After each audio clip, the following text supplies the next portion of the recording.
Well, our forecast is shaping up to look pretty nice as we head into your Sunday. High temperatures on Saturday made it up into the mid 70s. This is above the average. The average high temperature this time of year is 68, so we're well above where we should be. Now, temperatures right now have cooled down a bit. It is fall after all, and we expect these cool overnight temperatures. We're in the 50s. I think we're going to end up in the 40s during the overnight. We'll take those temperatures down with clear skies. Looking ahead, we'll go tomorrow starting out at 48. That's what that low temperature was, and then we'll warm up into the mid 70s yet again. So take today and really do it again. It's exact same forecast for tomorrow of where we were today. Plenty of sunshine, high temperature of 74. It gets a little bit warmer heading into next week. We also could desperately use some rain. I'm going to talk about the drought and when we'll see some chances in our 7-day forecast.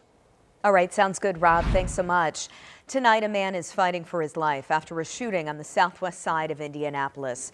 We'll show you some video from the scene here. We're told the man is in critical condition after someone shot him near this gas station on Kentucky Avenue. This is not too far from I-465. Now, the shooting happened just before 7 o'clock tonight. Police tell us they found multiple shell casings and they detained several people, but no word right now on their involvement. IMPD says some of the leads they have so far are thanks to the people who called 911. Community involvement is critical anytime that we have an incident, no matter the scale. When our community calls in and raises alarm to something that's going on, it can point our officers and detectives in the right area, and ultimately we can determine what led up to this. Right now, investigators do not think there's any threat to the public, saying this was an isolated situation. You can report anything you know about the shooting to IMPD or Crime Stoppers at 317-262-TIPS. Now to a high school football player back home tonight after a scary moment during Friday night's game. He was knocked unconscious during a play, then airlifted to Riley Hospital for Children. Our Brandon Schaff explains how the community's quick actions helped him. During a Friday night football game in Farmersburg, Jaquar Johnson's guardian experienced what no parent wants to see, a kid down on the field after a routine play.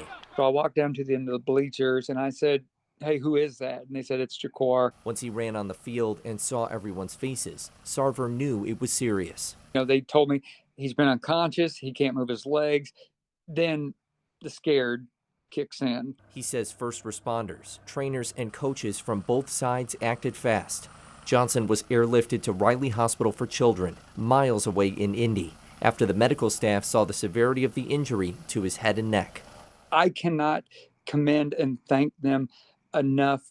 It was able to take the I might lose my son part out of it as to, okay, what do we look like here? Johnson doesn't remember much from the moment he was injured. Once he was in the CT scan, it made more sense. I started to realize, like, I'm actually hurt and I don't fully know what happened to me.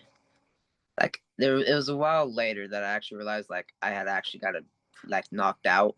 South Spencer head coach Brandon Neighbors says Johnson was diagnosed with a concussion.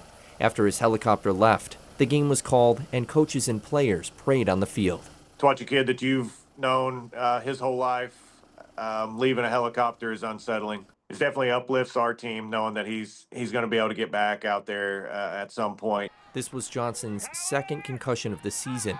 He doesn't think that he'll play again this season, but wants to return to the field after he makes a full recovery. Everything in me wants me to go back to practice right now or go lift right now. Football is me. Brandon Schaff, 13 News. Now, Sarver says they will be cautious with Jaquar's recovery, letting doctors and training staff take the lead. They are also considering having him wear a guardian cap to try to keep him safer on the field. Still ahead tonight, remembering a Hollywood legend. We'll take a look back at the life and legacy of Diane Keaton. Plus, from beer to brats to bands, this Oktoberfest had it all. The celebration's held today near Garfield Park.